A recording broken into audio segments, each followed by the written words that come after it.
So are you suggesting that we should adopt a culture of women paying and splitting bills, or? Do you know what's funny? In Sweden, that's exactly how it is. Women pay for dates.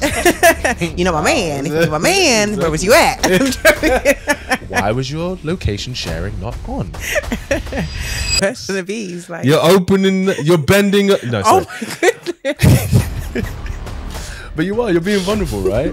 I feel like I'm going to be late to my own funeral. Like, me and time just don't really. Yo guys, welcome back to another episode on my channel. I'm sitting in this spot, which means I've got a great conversation lined up for you today. You know, on this channel, we love to talk about all things dating and relationships and see what we can do to attract the kind of relationship we want. So without further ado, please welcome Naomi to the show. Welcome. Way. Welcome her back, boy. Returning guest. Come on. Hi. How long's it been? Over a year, no? Literally. It's been a year. Has anything changed? A lot has changed. Yeah? Yeah. Yeah, what else? What's Careers changed, platforms changed, Okay. mindsets evolved. So okay, have the men changed? Or men still the same? men are still the same, but I'm quite happy with my caliber of men, to be fair. Just Okay. learning more about them and how to navigate my situations. Well, this is why we're here. We're going to get into it. So first off, tell us your age or your age range. Are we still doing that? 100%. Can't do that every year because Yeah, 100%. You never know who's watching. Maybe your future husband's out there. And one thing a guy should know about you if he's going to take you on a date. Age, I am over 25. I think I said that last time. Is that what you said? I did say that last time. Over 25. She's grown. She's grown, mature, well seasoned, yeah. And one thing a man should know about me, If he wants to take you on a date. take me on a date, probably going to be late. You're going to be late. Shameful. Why? Do you not arrive on time? I'm working on it. I've been working People on like it. you to give black people a bad name, you know. He's been mean to me this whole time. She deserved it. Do you know why? What time were you meant to be here? The traffic. I showed you the videos. She was an hour late. No, why would you tell Fairness them? is true. She will Why always would be you late. It's okay, but we're here. She's looking glamorous. I always make it worth it, though. Do you? I do. Well, that remains to be seen. So you're going to be late for a date. So he shouldn't take it personally if you're late. No, he shouldn't think, oh, she's not into me. No, you should give me the wrong time. Oh. Yeah. So if he wants you there for 6, he should tell you 4:30. Exactly. That is bang on. Damn. What if it's a guy you really, really like? Will you not be like, I need to make sure I'm on time? I feel like I'm going to be late to my own funeral. Like, me and time just don't really. I saw something online that there's people that have like this, they don't really understand the concept of time. Like, I can get ready on time, but by the time it's time to leave, I'll just find something to do, start like washing up or like, I don't know. You know what? Folding my clothes. I just suddenly want to meditate or say a prayer. Like, I don't know. You know, I hear that, right? The thing is, though, it's funny because I had Kojo. Do you know Kojo, comedian? Yes. Kojo. So I had him on recently, right? And he said one thing that he can't stand is a woman who's not punctual. And he's like, because when you have a flight, you're on time. When you have a train, you're on time. So you can be on time. Are you not on time? No. Do you miss your flights? I've missed a few flights. Okay, word. Okay, yeah, that's just you. Wow. And I'm not proud of it. I promise. Hey, I'm you're working on honest. it. We appreciate the honesty. Yeah. We appreciate the honesty. I'm going to give the floor to you. What would you like to bring to this conversation? So soon. I thought you were going to like... Yeah, I know, but warm me up this a is your little. second time. You're a seasoned professional now. So I'm going to give the floor to you first. Okay. Actually, I wrote some stuff down because my friends were like, make sure you ask them this. Yeah, go for it. Let's do it. And then I'm going to... Okay, so as of recently, me and my friends have been kind of like bouncing off each other because we feel like, this is a question specifically, why do men tend to approach women, know that they can't really give them what they want at the time, but still keep them around? So when you say you can't give the women what they want, what do you mean? What do the women want that he can't give? So for the most part, there's an element of consistency and effort that a woman might require in order for you to kind of like date her. Yeah. And it seems as though men are happy to kind of like initiate, show interest at first and do things at their own will. But when there becomes this like expectancy, it kind of maybe like throws them off and they kind of shy away, pull away and start to feel some sort of pressure almost. Okay. So is it that a woman has a level of expectation that comes when they start dating? Or is it something that she has in the beginning that he's fulfilling in the beginning and then he pulls back? I think it's a bit of both. Right. Because sometimes sometimes I feel like people treat you how they think you want. They treat you how they think You want to be treated. you want to be treated. So they come in and full steam, whether you want to call it love bombing or just authentically being yourself and showing up in a certain manner. Yes. With time, that might fade because maybe that wasn't how you naturally are, or naturally, you know, in relationships or as you're building rapport with people, something just fall off. So that can be one aspect of it, as in you've come in full steam, or a woman has told you from the beginning, I want A, B, C, and D, and you start off with that, and then again, it kind of like just dies down, or I want to understand what it is that kind of stops that being fluid. Interesting. Okay. So let's say the situation where it does die down, when does it typically die down? What you're saying from yours and your friend's experience? Is it like a couple of months in? Is it after a couple of dates? Is it after like 6 months in? Like, when does it die down? Probably gonna say around the like 3 to 4 months. 3 to 4 months. That's quite early in. Okay. And is it that he's not taking her out on dates? Like, be specific. What is it that she's wanting that you feel that he's not giving? I think it's difficult for me to say one thing specifically because all of my friends have different experiences. Even I myself, it might not be the same thing that has changed. Yeah. But it's just not consistent. So it might be for one person that the dates have slowed down. It might be for one person that the calls have slowed down. It might be for some people that just level of vulnerability has slowed down. In the beginning, you're quite open to answering questions and telling me about yourself. Suddenly you're kind of like closed off. Is she asking different questions though? Well, she asking different that questions? last one was me. Why did you have to pick the last one? Because you know I'll be asking No, questions. I'm just asking, like, because in the beginning you could be like, oh, like, tell me about your family and stuff. But now she's like, tell me where you were at 2:30 a.m. Oh, yeah, no. What kind of questions? What it's just, well, if I'm speaking about myself, emotional depth is a big thing for me. So when I ask questions, they're always going to be surrounding like how you feel, mindset, just questions that will make me feel like I'm close to you, if that makes sense. So it's not going to be like, where were you at 2 a.m. because that's giving a bit possessive and psycho. That's why I asked. You know my man. If you know my man, exactly. Where was you at? Why was your location sharing not on? But yeah, I feel like in my experience, I think quite early on, I enjoy being curious and vice versa. I expect whoever's pursuing me to kind of show a bit of curiosity around me, my mindset, my family, whatever else. Yes. But I do feel like with time, I've noticed that, I don't know if it's because of the work that I do. Once people kind of know, like, I work within the counselling and coaching field, they're like, oh, you're trying to like open me up. Like, and it's like, no, I'm not. Yeah, I'm not. Just be open. Yeah. I feel like your energy shifted a bit. It's something up. Is life doing this thing? Is like, were you feeling a bit different about the connection? What is it? Do you think there is an element, because if you are a counselor, right, there's going to be, for you to be a counselor, you have to have such a level of intelligence when it comes to, I guess you tell me, like human psychology, emotional awareness, emotional intelligence. So there can be a level of, I don't say questioning, but there can be a level of inquiring that you bring that the average person wouldn't bring, that maybe they're not used to. Does that make sense? Yeah. So could that be playing a part into it? So for you, like, oh, you're just curious because you're like, I want to understand this about you. Whereas the average person wouldn't even think to ask that. So they're like, oh, like, it sounds like she's trying to figure me out. Right. And maybe you're trying to figure out something that he doesn't even know about himself yet. Does that make sense? Absolutely. But the other thing could be, like, if a guy deliberately kind of starts to pull away, if it starts to happen after you start kind of being intimate, or after he starts being intimate with a woman, it's kind of like the initial courting phase, if you will. Sometimes for guys, it's seen as an investment. Okay. So it's like, oh, well, and this is why it's really common where maybe a guy and a girl, they'll start by going out on dates and stuff. They start sleeping together, and now all their dates are Netflix and chill dates. And it's like, now, one thing I would say for women is that you should always prioritize as much emotional time or non-sexual time as a sexual time. So for every Netflix and chill date you have, the next date should be out somewhere where sex is off the table. That's really important. But for a guy, it can be, okay, well, we went on dates and stuff to get to the point that we can be intimate and be comfortable with each other.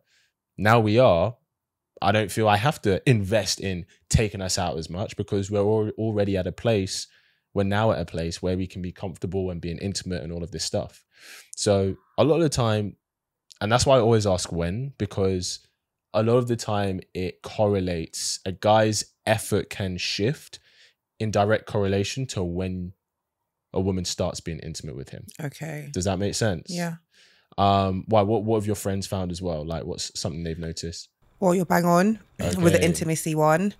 I think upon my own reflection, my experience is slightly different in that I don't see where the intimacy necessarily has changed effort in that sense in terms of the dates and stuff. I think it's just I wasn't able to pinpoint it before, but it's like I just need you to. I don't want to say bored, but it's like I feel a bit bored because you're not really being open. Like I'm tired of. Are you bored emotionally? Exactly. Right. And I think what you said earlier about, you know, me and the work that I do and asking questions perhaps that most people are not accustomed to or like, might not even know how to answer. Yeah. I do shy away from certain conversations because I try to not always wear my counselor hat in my day to day because I don't want to make anyone feel like I'm trying to open them up or like all of these things. However, there's only so much I can ask you. How was your day? What did you do? Until it's like, I need you to give me something else, like something more. I get that 100%. Yeah. And the thing is, I think especially I'm the same in the sense of you probably just really desire a guy who has a level of emotional intelligence and maturity that he can play in that arena with you. Does that make sense? Because yeah, it's great to have the physical attraction, but ultimately when you're not having sex, what do you have? You just you have what's here, right? Right. So, and maybe that's just a thing for you where it's like, okay, well, the level of emotional intelligence and maturity needs to be quite high for the kind of guy that I would choose because that part is important to me. Do you know what I mean? Bang on. I'm gonna ask you a hard question. Oh my god, you started off hot already. We're starting off deep. Do black women hate it when black men date white women? Do black women hate it? Sorry, let me rephrase. Do black women hate it when successful black men date white women? Okay, so first of all, I can't speak for every black woman. Just going to put that out there. I'll be honest. A few years ago, there was a slight curiosity for myself. I was like, oh, what is it? I've noticed this, not trend or pattern, but you do notice that once a black man gets successful, suddenly like his appetite dating wise kind of changes. Didn't change. I'm trying to be politically correct. Or perhaps when you were still shooting in the gym, you couldn't, you know, attract said caliber of women. But I did see, it's like, okay, wow, they're getting lighter and lighter. The more money you make kind of vibe. What is it? I can't say that I hate it. I think it's just, I'm just curious, like, what is it? Is it like a, can I say fetish? Is it, what is it? Yeah, Does it come with the lifestyle? Does it come with, what is it? Well, first off, majority of black men are actually with black women. Okay. Including the successful ones. What actually happens is the ones that are with white women just get pushed to the front because that's what we notice. Okay. So you know how it's like, there's actually so much good that happens in the world, but if you just watch the news, it seems like everything is on fire. Do you know what I mean? Literally. Because the news only reports the bad things. So the black men who are with white women, they get pushed to our noticing at the forefront because it's like, another one. Look at this. Another one. While I don't speak for all black men, I think there is a miscommunication as to what actually happens. It is not that black men find white women more attractive as a whole. Sure, some black guys might have a preference, right? Like some black women have a preference. But it's generally not that. I'm going to get heat for this. You say it. I'm going to get heat for this. It's not about color, it's about class. When you reach a certain level and you start moving in certain circles, the woman you choose heavily represents and has an impact on your reputation in those circles. And so it becomes very important that the woman that you choose is a woman that can handle herself in those situations with class. And so a lot of the time, it's not that, oh, he's dating her because she's white. It's that he's just dating a woman that he feels has this class into these circles. Palatable? It's not about being palatable because I'm gonna be honest with you, right? So like I grew up in a really rough area, but then I also went to private school. I went to boarding school, and I've dated black women, white women, Asian women. Like I've dated different women, and Don't brag. I'm joking. Sorry. how dare she? She's slut shaming, guys. She's slut Absolutely shaming. not. How could you? I'm a feminist. No, I'm not. We spoke about this last time. But it's more.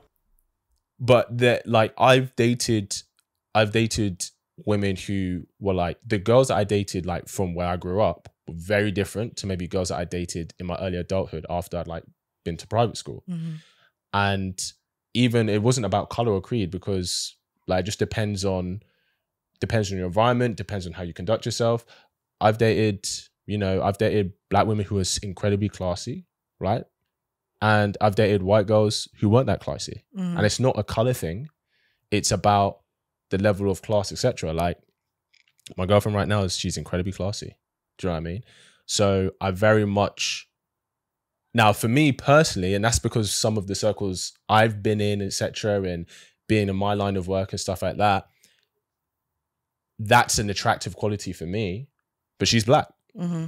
She's not white. Mm-hmm. Do you know what I mean? So I think a lot of the time, I'll be honest, especially the older we get, most black guys want to choose a black woman. That's the truth. Like most of them do.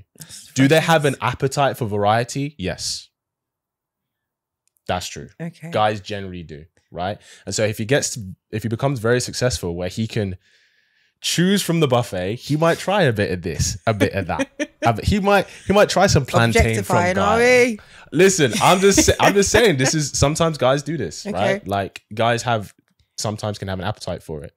But it's never about a race thing. It's always more about Chris Rock made this joke. Oh, I'm gonna get cancelled. What did he say? He made this joke, right? And it's a stereotype. He's like, and obviously we're talking about the Western culture, it doesn't apply globally. But he makes this joke where it's like, he's talking about black men who date white women, right? If they become successful. And he says, a white woman will play her position. A black woman wants to play your position. Oh my God. And it's funny because that's sometimes what we see. Yeah. So for guys, it's like, they just want to choose the woman that's like, if he's going to be the man in a relationship and do his thing, they just want to choose a woman who supports him doing that. Mm-hmm. Isn't going to try, like when Barack Obama was president and like Michelle was doing great and everything, but she played her position. People were like, why is she not at the front doing everything? Because she wasn't voted president. Right. Sorry. He's the president, right? Not her. She's the first lady and she did loads. She did bits, which was great, but she did that supporting him. Mm-hmm. She wasn't trying to play his position. Mm-hmm. And they're like a perfect iconic black couple. Do you know what I mean? They're a really good example.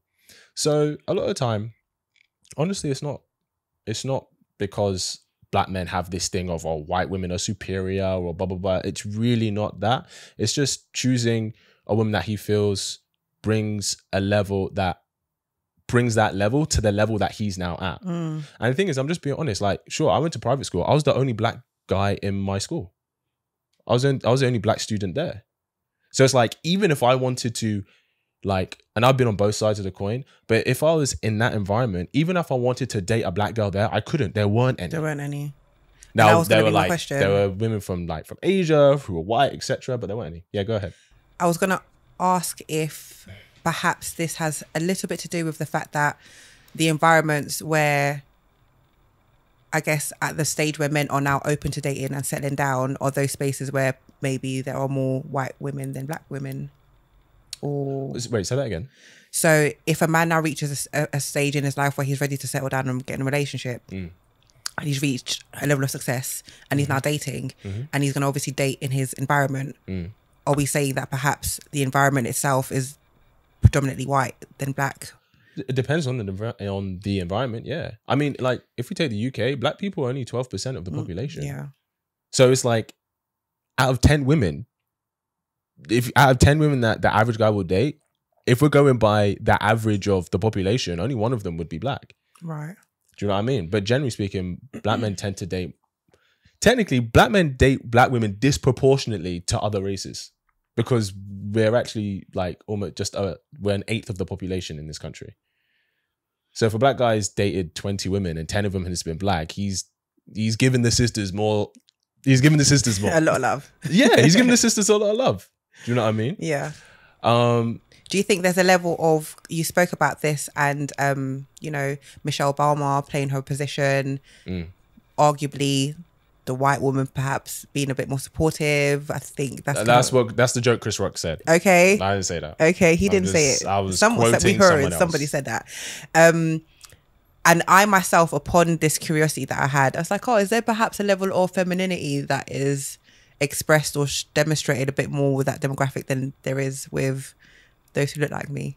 I wonder. So if we're being completely real, yeah, the black culture in the Western society encourages our black women to be very masculine.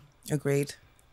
It's not like this in African cultures. At all. Because when African immigrants come to this country, they don't struggle getting a black man, white man, Asian man. Right. Maybe an Asian man because they're, I was going to say a bit more racist. They're a bit more, I know, I haven't seen as much. Rigid in their, yeah. But they don't have a problem getting men who treat them well and want to look after them. But there's this rhetoric in the black culture for our black women being like, I'm a strong independent woman. I can do it myself. I don't need a man. And so it's like, cool. If you don't, whose idea was that? Yo, I better talk to Beyonce, Miss Independent. Stop. First of all, leave Beyonce alone. Beyonce played the game exactly how it should be played. She sold this idea that, yeah, independent lady, single, and she got herself a man who looks after her. The whole time. Right. A billionaire. First of all. By the way. But who he cheated on and she stayed. Just Are we going there already? Sorry, I get it. But I do feel like, as much as I can appreciate, you know, the narrative that we've just shared, yes, there is a lot of pressure on the modern or Western black woman to like be everything. It's like you be soft, pretty, feminine, also hardworking, intelligent, get your own money. And it's like before the options weren't as wide. It's just I hear that. Be pretty and have children, cook, you know? I hear that. And you're right. There is a narrative of pressure I think black women feel. Where does that come from?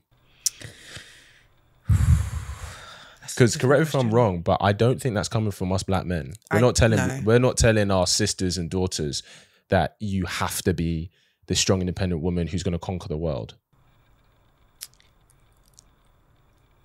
That's a very difficult question, and I agree that it's not immediately coming from our black brothers or men. And if it is, correct me if I'm wrong. I don't think it is.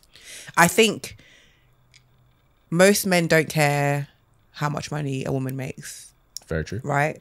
Of course, a man will desire a woman who might be ambitious, have drive, know kind of like how to hustle in her own rights, but it's like he doesn't expect you to necessarily have like be the breadwinner of the household. Yes. If I'm going to speak for myself, I'm going to say that pressure probably came from not wanting the same experiences that my mum had. So I felt like, I feel like my mum, beautiful woman, you know, played her part in the home. However, her outcomes didn't really match what I feel like she deserves. Right. I felt like in the absence of her independence, she played her part, but she didn't really get much return. Kind of got left from the man and got left behind. Okay. And then she was left to kind of like look for ways to fend for herself and maintain her value and maintain her worth. So for me, it's like when I'm leaving my home, the first thing I'm thinking about is making sure that I'm intelligent and know how to make my money, because if push comes to shove, I can look after myself. Yeah. And I don't think that's a bad thing. Like I would never, like I have two younger sisters, you know, they're both working, doing well and stuff. And I would never advocate for any women in my life to be incapable in that sense.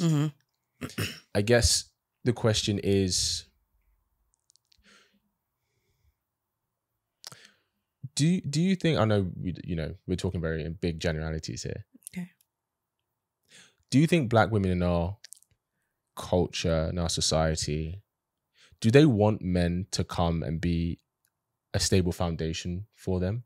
Do they want men to come in and kind of be in that quote unquote leadership position, to kind of be the man of the house and make sure she's taken care of and provide a frame where she can flourish as a feminine woman if she wants to be? Do they want that? Or do they want more the power and the money and the fame and being in that position themselves? I'm going to go for option A. Okay. But I'm going to say that we just don't know how to ask. Don't know how to, because we speak about or I especially speak about, oh, men should learn how to be vulnerable and open and nah. But the truth is, if I'm speaking as a black woman, I myself don't know how to say, hey, like, for the most part, I've been looking after myself all these years. I've worked in industries I've probably invited more of a masculine expression, but at home I'd love to just kind of like take the back seat. I expect a man to just come in and kind of just know it and do it, and I get frustrated if you don't, but I don't know how to. I'm being so honest. I just Real. Yeah, 100%. There's been a few experiences where I've met a man and he's come in and he's just made it so easy for me to just, it's been so natural and organic for me to just be my feminine. I don't have to ask, and he's planning and he's doing, and it's like refreshing. Yes. But then if that gap between my masculine expression and your hyper masculinity isn't very like avid or like there in my face, it's easy for me to start taking charge. I hear you. I can't help it. So here's this is how I navigate the majority of my life. I can't just suddenly stop. Like, it's weird. I understand, and this is I think this goes on to something that I think we have to be aware of, especially for the black community, is that I think many of our women struggle to provide the space for a man to lead because they're so used to doing it themselves. Now, I get it can seem like, oh, I don't know how to do that because I'm so used to doing this. I get that. And I'm scared. Sure. And there's a level of risk, right? Because if this guy can't do it, you're like, whoa, how can I rely on you if you can't do it, right? Yeah. But that's part of the vetting process.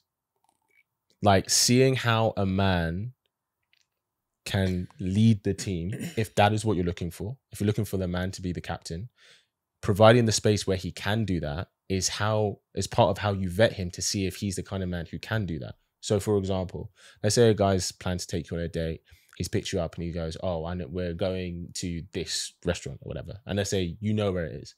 Let's say he's driving you both and you feel that you know a better route this is so that's funny. going to get us this there happened faster. To me 2 years ago. Go on. Okay. You know a better route that's going to get there faster. How would you handle that situation? So when it happened 2 years ago, I made a suggestion once. And when I saw that he kind of like just wanted to do his own thing, I just left it. I started playing music, looking at myself in the mirror, putting on my lip gloss. Like, that's the best way. We'll get there when we get there. That's you. Perfect. But in the back of my mind, I went into my friends like, I was trying to tell him to go this way. It's my area. So here's the thing. Did you offer it or did you tell him to go this way? No, not go. Okay. I feel like I'm showing my cards here. Be real. I'm good at playing dumb, but it's very annoying. You don't have to play dumb. I would say this is the easiest way for me to label it, but it's kind of like if we're in my area at the time, Croydon, it's like, oh, I think one time I went this way and it kind of took us to the front. It's like, not I think, I know that it's this way, but I don't want to make it seem like I'm giving you direction. Sure. So I do a lot of that. Like, I think, or what do you think? Or, I honestly, I think that's perfect. Perfect? Yeah, 100%. Because I think sometimes a woman can try and tell him what to do. And when you tell him what to do, that's you stepping into your masculine, because I can only tell you what to do if I have authority over you. Right. If I don't have authority over you, I can't tell you. I can only ask you. I can only offer a suggestion. So if you're saying, oh, you're offering it to him, and whether he takes it or not is up to him, but I want you to, instead of kind of, and I understand it can be frustrating. You're like, I know there's a better way, and this guy's not taking my suggestion, and it's really frustrating, but it is what it is. You should see that as, okay, this is you seeing how he operates as the man in your relationship, potentially. Okay. So you go, okay, is he the kind of man who can take an offer and suggestion? And if he does, can he follow through in it? Or is he strong in his conviction? Because you may have been right, but you also may have been wrong. Right. In terms of the best way to get to this said restaurant. Does that make sense? And so if you see kind of giving the man the space to lead is a way of vetting him, it'll be much easier for you to let him do that, because then you give him the space and maybe you see that, okay, he's a cool guy and stuff, but he actually doesn't bring the kind of qualities that I'm looking for. No harm, no foul. I wish you a good day, sir. Do you see what I'm saying? Yeah. Does that make sense? It does. It leads me to another discussion that I had with the girls where there's almost a fear of letting go of someone whilst dating. What do So you mean? you've brought up this quality of a man who's great, planning, leading, and you're vetting, and you feel almost too invested to let that situation go, even though you feel like perhaps he's not leading you in the way that you want to be led, or making you feel the way you want to feel. So as in they've invested too much time in him? Is that what you mean? I won't even say that it's an investment of time so much. It's more like the emotional attachment has already occurred and you're struggling to detach emotionally, even though logically, compatibility wise, you guys might not be a match. So, okay, so she's emotionally invested in him, but she feels like has she just started to see things that don't align with what she's looking for? Yeah. Or has she seen those things before? So if I'm going to speak about a current situation, one of my friends she fancies someone. They have certain conversations, and when she's speaking to me, it's quite evident that they don't really have the same emotional intelligence. Okay. He's not ready to even date, in my opinion. Okay. So she can recognize this, but it's almost like she'd rather force trying to make it work than to say, hey, this guy's good looking, we get on, you know, I like the way he treats me, he takes me out, but I don't think it's going to work right now. She'd rather force the situation than to walk away. Why does she fancy him? I don't think she knows. Is he very attractive? Are you asking me? To her? About to bait her out?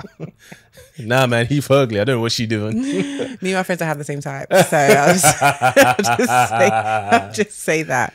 To her, I think, very do you know what? If I'm honest, I think it just boils down to enjoying the attention and seeing potential. And I always tell my friends, you can't just look at potential, you need to see what's actually in front of you. But perhaps these experiences boil down to like creating an idea of who you think someone else and trying to make them fit into that. 100%. So it sounds like she's in love with the idea of who he could be, as opposed to who he is right now. And is that good or bad in your opinion? Because it sounds bad. You know, us women are nurturers. Like, give him space to flourish. I 100%, and I think that's a beautiful quality to have. Bad is, I don't want to say bad. It doesn't serve anyone, because it's not fair to her, because he may blossom into something, but it may not be what she thinks he's going to become. And it's also not fair to him, because it means she's choosing him not for who he is, but who she thinks he can be. So she's not actually choosing him for him. Does that make sense? Now, I don't think there's anything wrong with choosing a man with potential if he's already demonstrating the qualities that are leading him there. So, like, for example, if you're gonna football scouts, right? When they scout kids who are going to become footballers, the reason they scout those kids is because those kids are already playing football. They're already training 3-4 times a week. They're already looking after themselves.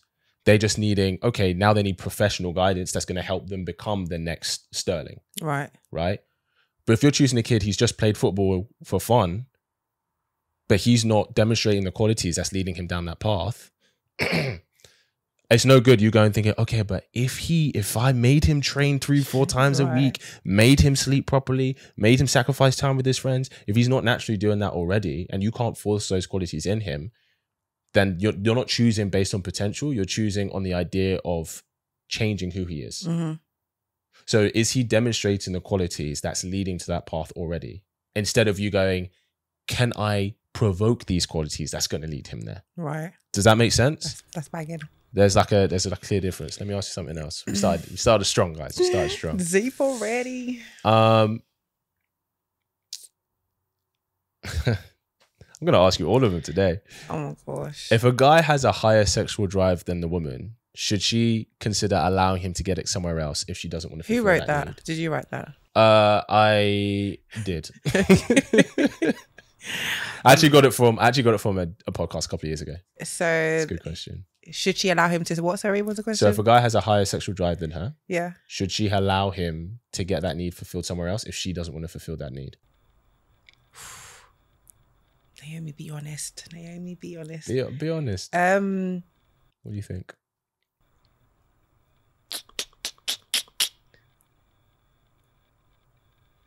this is going to sound a bit crazy to some people, but I don't really think she has a choice to not try to facilitate his needs are we married, by the way? This is where I start to get a bit religious and spiritual about it. Let's say you're married for both. Married, you gotta kind of roll over, sis. Like, yeah, getting them hands. And yeah, knees. you gotta. We're speaking about playing your part. Like, if we're talking about traditional marriage between a man and woman, and a man's doing everything he's supposed to within the household, like your to-do list is quite slim. If you're loving this episode and these kinds of conversations, then I want to give you something. We recently launched the Kits Angels community. This is a sisterhood for women who are tired of what the dating scene has given them and are ready to take their love lives to the next level. It's a space for you as a woman to not be alone in your journey to love, where we learn, talk, and share our experiences as part of a strong sisterhood, with some leadership and guidance from yours truly, of course. Not to mention never before seen videos from me on how I've led dozens of women to meeting great men. And so as a thank you for watching this episode, I'm giving you a month's membership completely complimentary on me. Just click the Kits Angels link below, and when you join the group, message me the code phrase Angels Podcast and I will pay for your membership. Now back to the episode. Do you think sex being a duty for a wife, do you believe sex is duty for a wife? I do. Okay. I think that we're all sexual beings. However, I do appreciate that.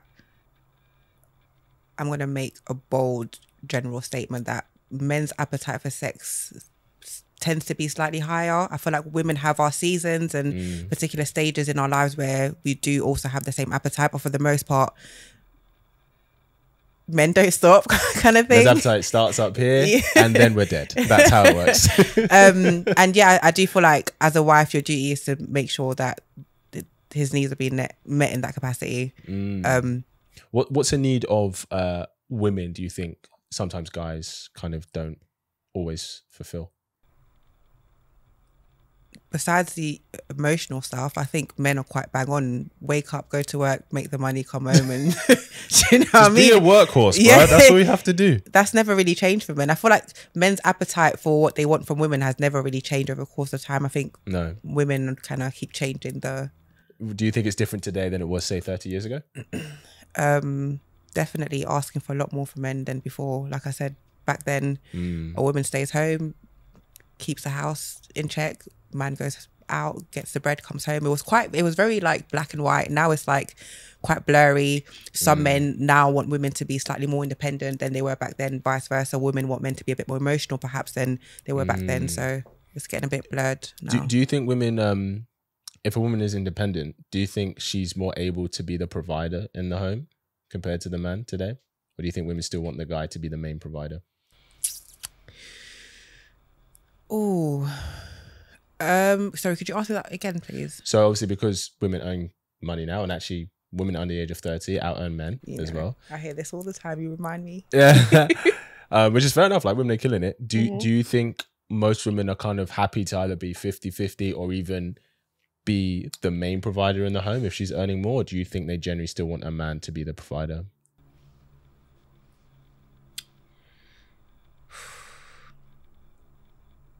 I don't think it's that black and white. Okay. Because I think with money comes status and comes power. And when we're talking about gender roles within the home, I feel like that should be allocated to the man. I don't know if that works. Do you think whoever the breadwinner is automatically takes the leadership position in your eyes? Yeah.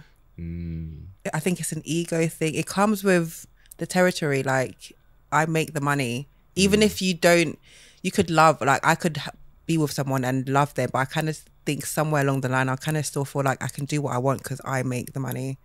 I might be speaking for myself. No, I hear you. This real question. Do you think it's harder for you to respect the man the way you would need to if you're the breadwinner? I won't say respect, of course. There might be petty days when we argue, might not, for a little little jab. Well, I pay for your broke ass, so you better shut up.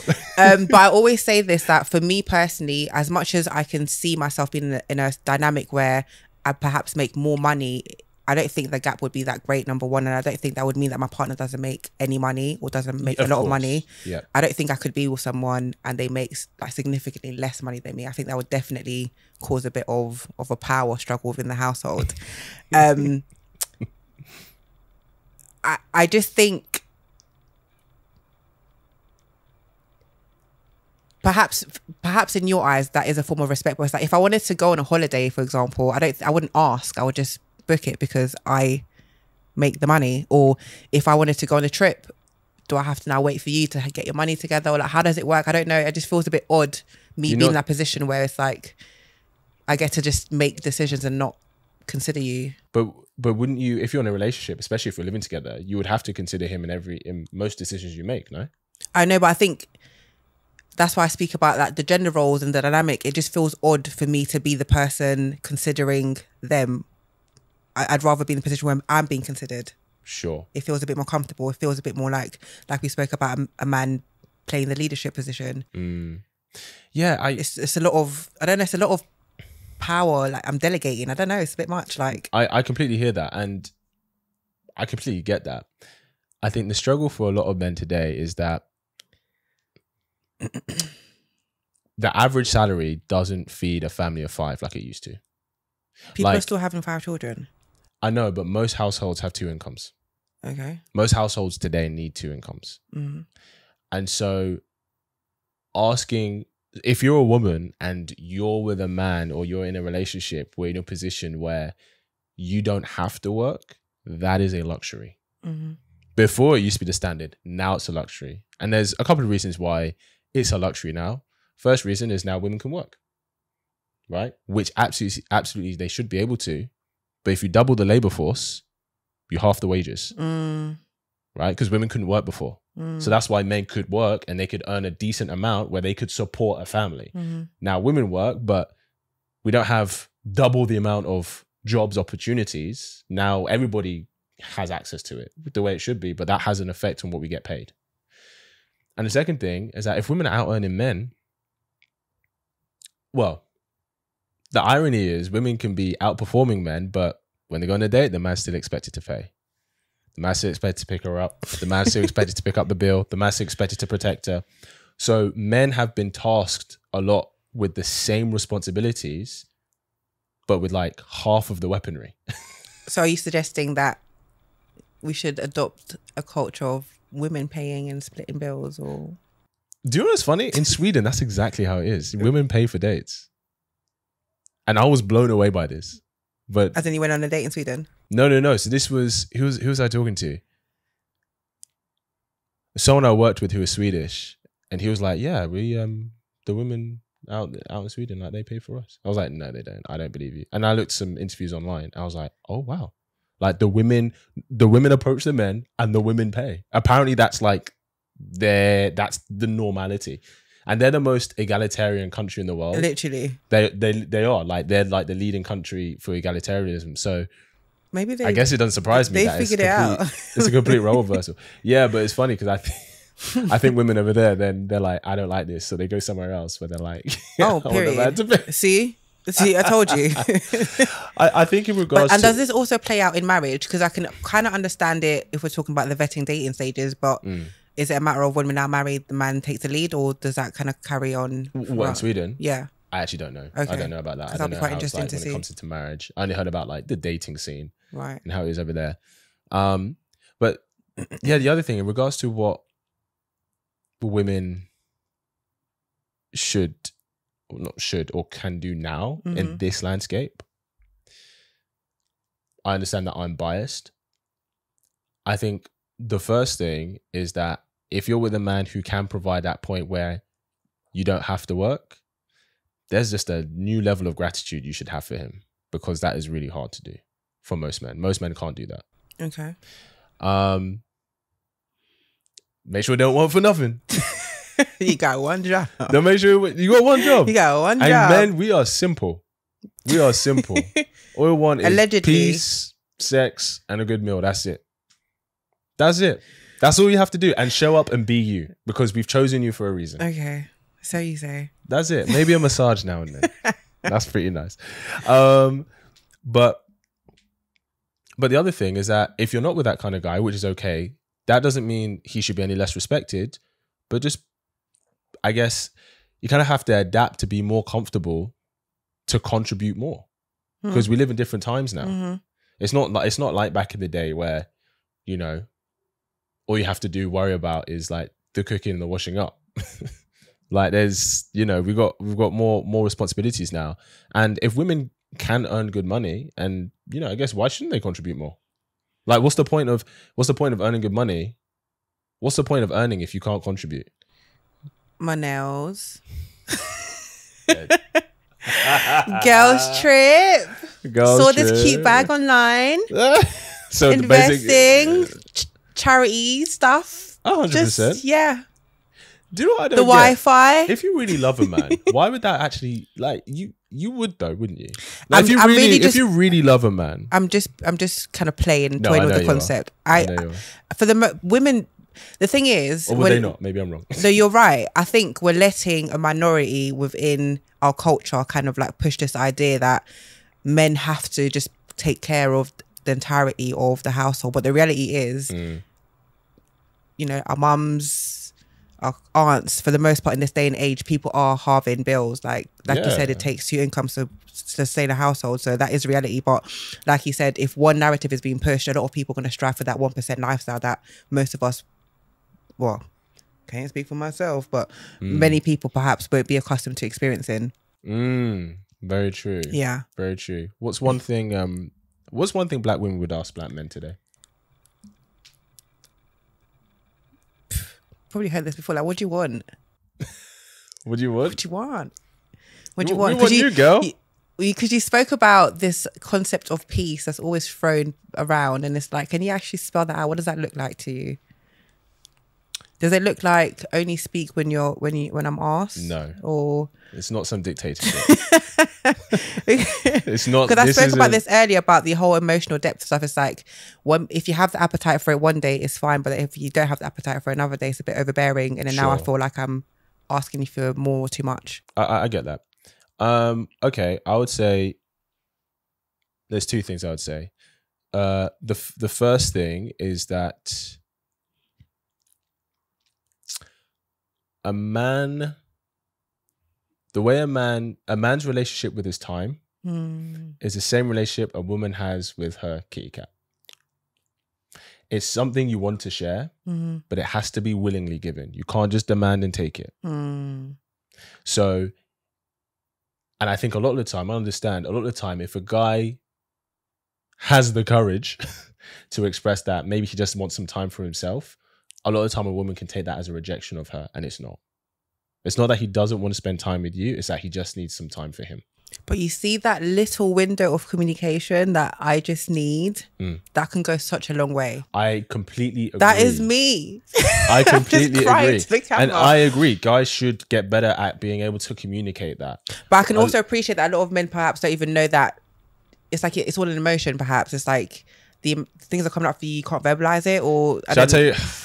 Am I wrong? I'm just going to be honest. No. Is it me? Am I the problem? No. A lot of guys think women just can't handle the truth.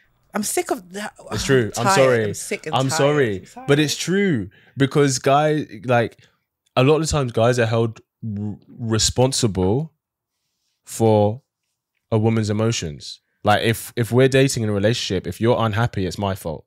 That's the narrative. If you're happy, great, I'm doing well. Is that how you guys see it? That's the narrative that we're sold. Okay. So it's kind of like, if there's a truth that I don't have to tell you, that's going to keep you okay, there's an incentive for him not to tell you. Personally, for me, I'll say it. You can ask my girlfriend. I will tell it to her straight. But that's why. That's not saying guys shouldn't have the courage to do that, and they should. But there's, especially with this whole thing of like, there's such a strong narrative of, okay, well, if you feel it's right, then it is right. And what you feel is king. And it's like, is it though? Really? Is what you feel king? Not really. Like, sometimes what you feel is right, but sometimes what you feel, you have every right to feel that way, but your assessment or conclusion is wrong. Wrong, yeah. It's wrong.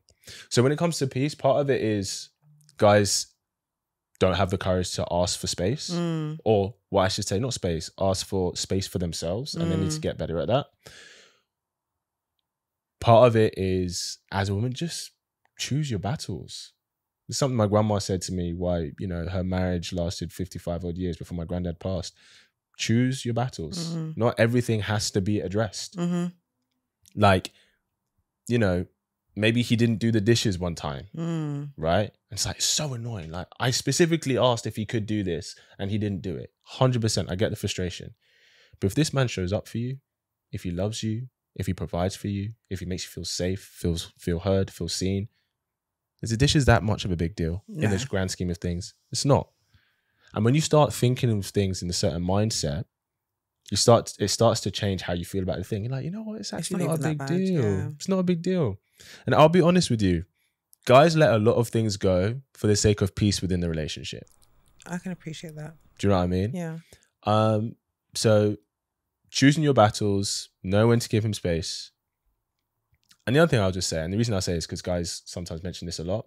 The second he comes in from a long day, just leave him be. He needs to decompress. Because I think what can happen, or guys express about, they'll come in and straight away their girl is like, let me tell you about my day. Oh my gosh, babe, right? Oh my gosh. I'm just happy to see you, but I want to tell you about my day. She's like, she's like, the way I decompress is by telling you everything that happened today with me. But for guys, the way we decompress is we put our stuff down, we get changed to our comfy clothes, we wash our hands, and we just sit on the sofa. Wash your hands. I'm just like, yeah, always wash your hands when you come in, always. Need to be clean. So funny. Hygiene is important. I think everything you said makes sense. I can't there's no rebuttal. I think for me, I'm assessing my own experiences and some of the things that I'm trying to make sense of. And it's like, at what point, you know how they always say women are very intuitive. So it's like, I can tell that something's up. I can tell that it could be work, it could be family, it could be anything, right? Yes. Things on your mind. I'm giving you that space. I'm just holding space and being normal, quote unquote. But then at a certain point, like I said, for me personally, what makes me feel close to a person is when there is that vulnerability that is being shared. So at what point are those conversations being held? And if this has happened for a week, 2 weeks, 3 weeks, and I've let it go, when I bring it up 4th week, you might not have noticed that I've been saying nothing. It can still feel like, oh, I'm going through this thing and now you're bringing it up. It might still feel like you're being annoying or you're complaining. So do you feel, is it that you've noticed there's maybe something going on with him? Yeah. And he's not chosen to share that with you yet? And is it that you're like, hey, on the 4th week, you're trying to say, I've noticed something, tell me what's going on? Is that what you're saying? I think my approach, and I think this is where the work that I do comes into play. I give people a lot of room to kind of be. Yes. Show up. I'm observing, I'm noticing that, you know, even if it's small things like normally you message me good morning and for the last week you haven't, or you've only done it twice a week, I'll notice that. I'm not necessarily going to whinge about it, but it's like, oh, okay, something has changed. I don't know, by week 2 you might hear, oh babe, I've noticed that, you know, this week we haven't really spent that much time on the phone and we haven't met up, like what's up? And at that point, what I have noticed for myself is that I will hear stuff like, oh, I'm just not feeling myself, or stuff's going on.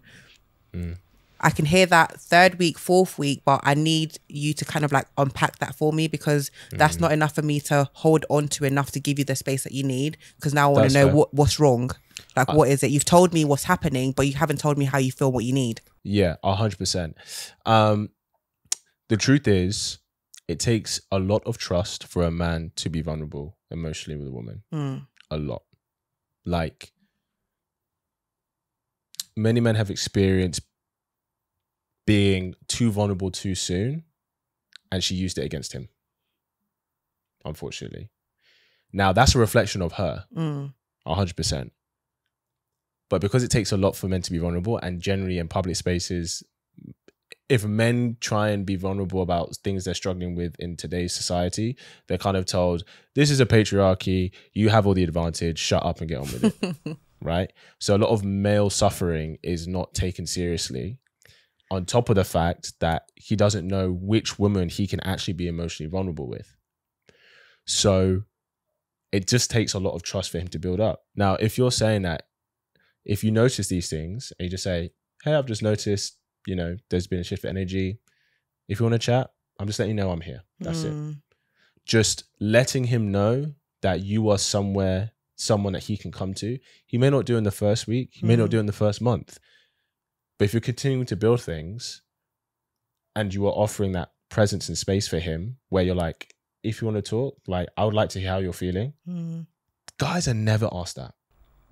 I'm like, honestly, like, the guys are never asked, hey, tell me how you're feeling.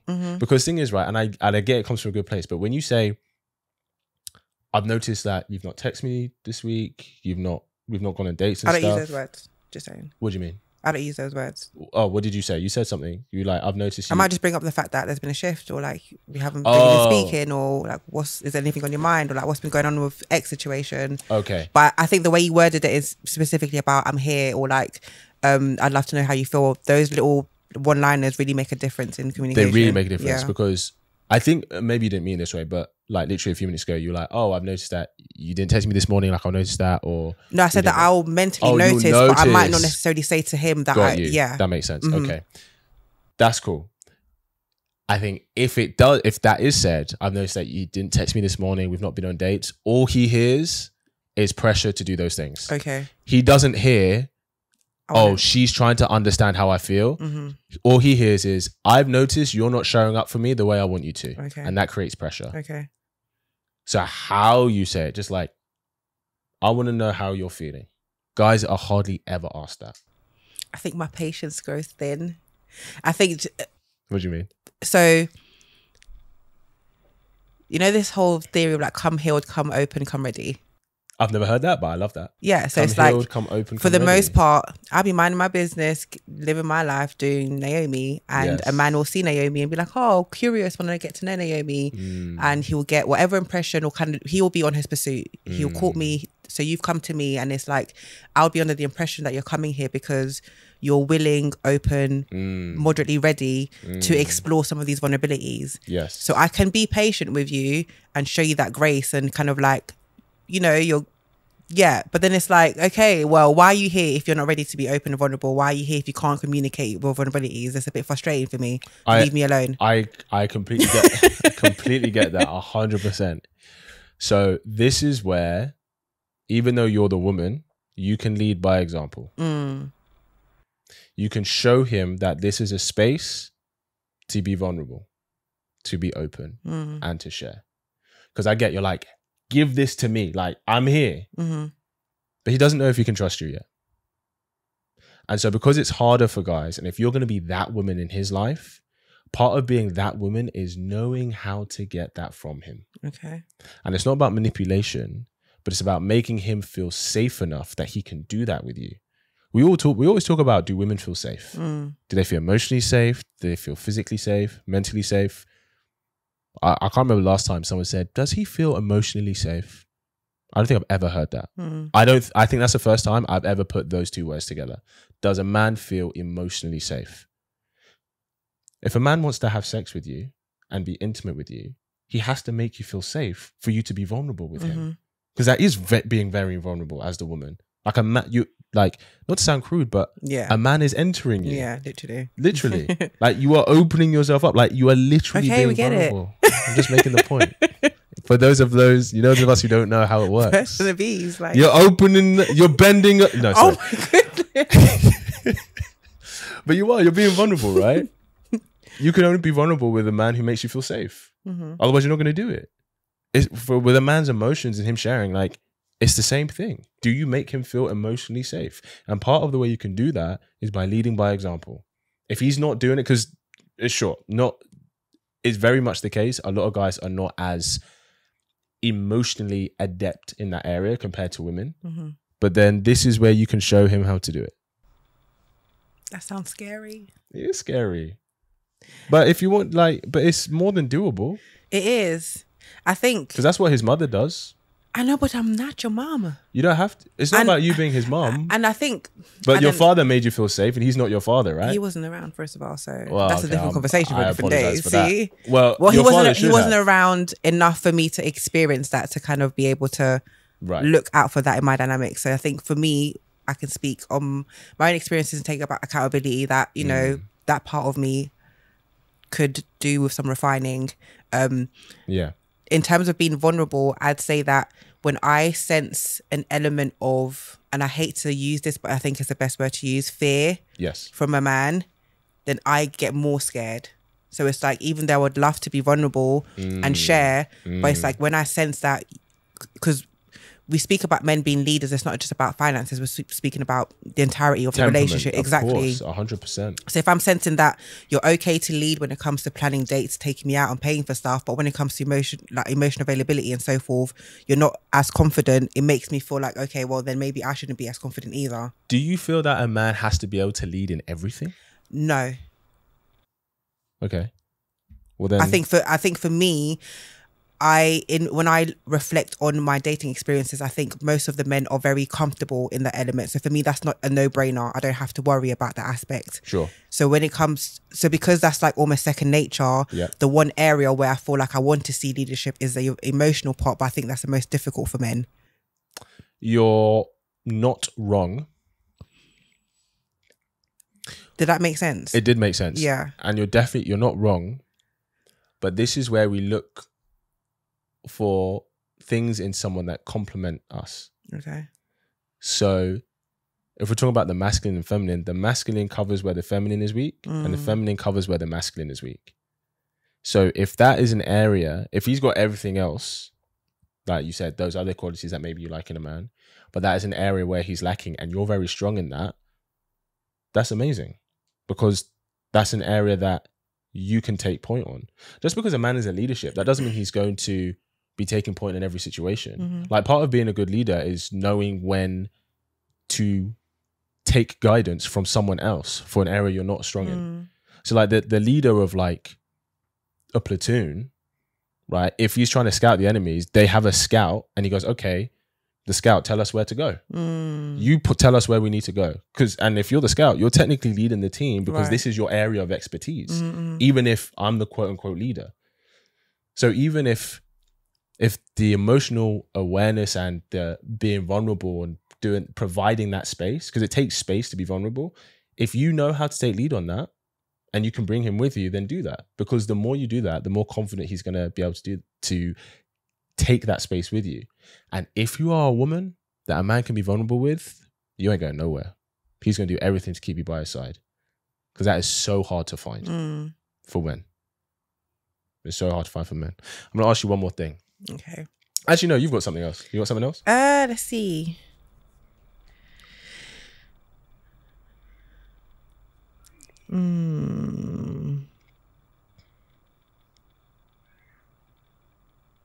I think we kind of covered this already. Okay. Go for it. What do you think one thing, I want to direct this specifically to Black women, one thing that Black women need to learn when it comes to dating for themselves? Yeah, we kind of touched on this already, but I would say how to reconnect with the feminine side of themselves. Love it. I completely get that there can be this narrative of pressure for Black women. And especially if there wasn't a male figure in your life that you had to do for yourself, you had to protect yourself, because we all have masculine and feminine in us, and the masculine in us protects the feminine in us, right? But if you're meeting with men and you want to date a certain kind of man who has those good qualities, is a good man and can provide for you and provide a foundation and frame for you to blossom as the woman that you want to be, you have to demonstrate to be that woman so he can provide the frame for her. You have to demonstrate to be the queen if you want the king to provide the castle. You can't show up being a king, because he's going to be like, cool, you're great if we want to fight a battle together, but you're not the person I'm going to take to bed with me. Right. Do you see what I'm saying? Yeah. And I get it's hard. And sometimes we'll be like, oh, well, I don't have that side. That's not true. Because when you have a little baby, you're not like, come on, boy, you're 2 days old now. You better get to work. You're nurturing. You're sensitive. You're considerate. You're thoughtful. You're kind. Kindness. Honestly, it sounds so simple, but like and it's something Kojo said the other day, like a woman who can bring kindness, that is her superpower. Because in this crazy world, like a lot of the time people approach most situations be like, what can you do for me? Right. Not, hey, I like what you have. This is what I have to offer. Does that match what you want? And I get it, because if you have a lot of bad experiences with men, then you can have your guard up, and you can be like, cool, well, I'm going to make my wall so high. I'm not even going to give a chance to any man that doesn't do this, and this. But all you're doing is making the good guys pay for what the bad guys did. And the good guys who have respect for themselves will not play the game. Yeah. They won't. Because, you know, there's someone else who will be like, hey, he's like, this is what I have. And she's willing to reciprocate that. And so I think sometimes we can all do this, guys too. We can give the right treatment to the wrong person. And because that ended terribly, we start giving the wrong treatment to the right person.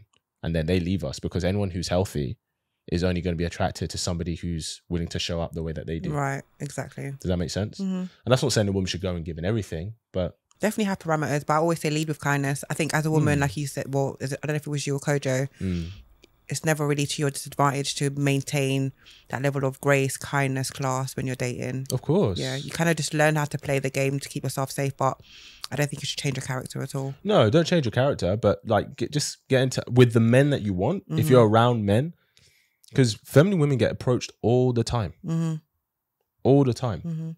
And it's like partly because they know how to send those choosing signals. So if they're in a bar or a club, they make eye contact with a guy, they'll smile at him, etc.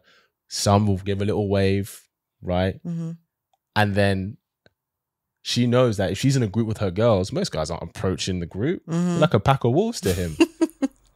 Why do you guys say that? You're like a pack of wolves. Yeah, eat him alive.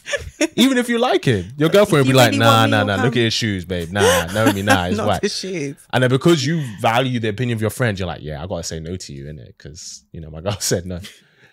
But, you know, you give those you give those choosing signals. So a guy's noticed you. Obviously, you're looking good and everything. And then separate yourself from the group.